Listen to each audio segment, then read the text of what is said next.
Hi guys, so today we're going to share our top 5 tips for moving your lessons online. During this time, a lot of you are moving onto the online platform to continue private one-on-one or even group lessons. So we're going to share our top 5 tips from my own personal experience, but also what we've heard has worked really well from our customers and some feedback that we've had come through the store. So our first tip is to allow yourself enough time to familiarize yourself with whatever platform you've chosen. There are heaps of online platforms you can use. So there's Zoom, there's Google Hangout, there's Skype, there's WhatsApp video, all kinds of different platforms. And on face value, most of them have quite easy usability. It's easy to download, jump online, invite your students. But it's important to work out what the advanced functions are, because that can actually enhance your lesson. And it doesn't have to be such a drag to move everything online. So once you work out those extra things that you can do, it'll actually save you heaps of time. So Zoom, for instance, has a mirror function, which means whatever you write on your piece of paper, if you put it up, it's going to be backwards. Using that mirror function flips it so that it's the right way around. It has a whiteboard function, so it means you can share digital notes or whatever you need to share with them in real time as well. Advanced audio settings.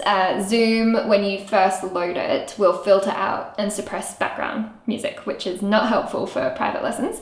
So you can go in and disable those settings and enable original sound. You get a much better audio experience, particularly when you're trying to do a music lesson. That is important. The best way to actually trial all these different functions is to run a test lesson with your colleagues. We're all in the same boat here, moving things online. So get in touch with your friends, your colleagues, watch a tutorial video. Zoom has some great ones on their website. That's the best way to familiarize yourself with the platform. Our second tip for setting up your students for an online lesson is to send them a list before the lesson of exactly what you require. So don't assume anything. You want to think about, is their device fully charged? Do they have a music stand that they can use for the lesson?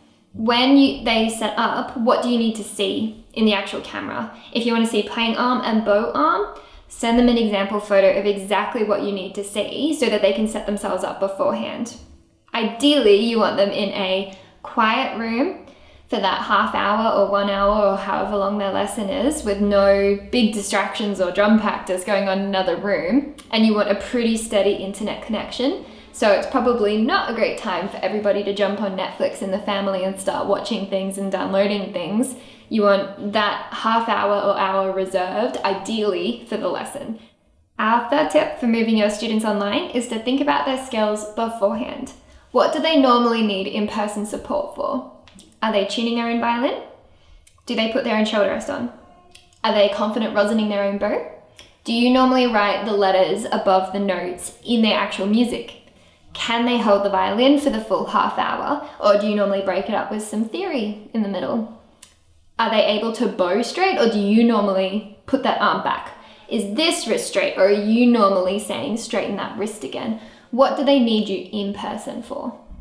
Which leads into point number 4, which is act on those things. What do they need you in person for? Prepare for that beforehand.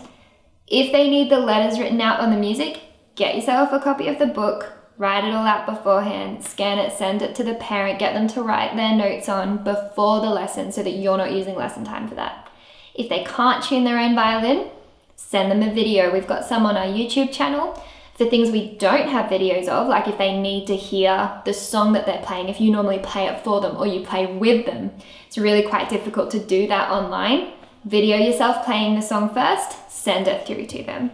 If they normally need some help with the bow arm or this hand, we have another video on teaching aids, which you can put on the violin, and then they might not need so much in-person support if you've got a guide there helping them do those things. So you want to think about what they need you there for and how you can assist them remotely with those things so that you're not trying to think about it during the lesson.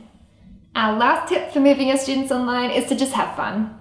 It can be stressful, particularly when you're uncomfortable with this kind of platform, but it doesn't have to be. It's a really fun experience to move your kids online, be creative. It's great that kids are still wanting to have lessons, and there are lots of added benefits to actually having that online lesson. one of my students had been playing like this. I mean, how many times have you said, look at yourself in the mirror when you practice, and suddenly being able to see herself on screen, she understood. Head straight. You know, look for the silver linings. It's a really great experience and just enjoy it.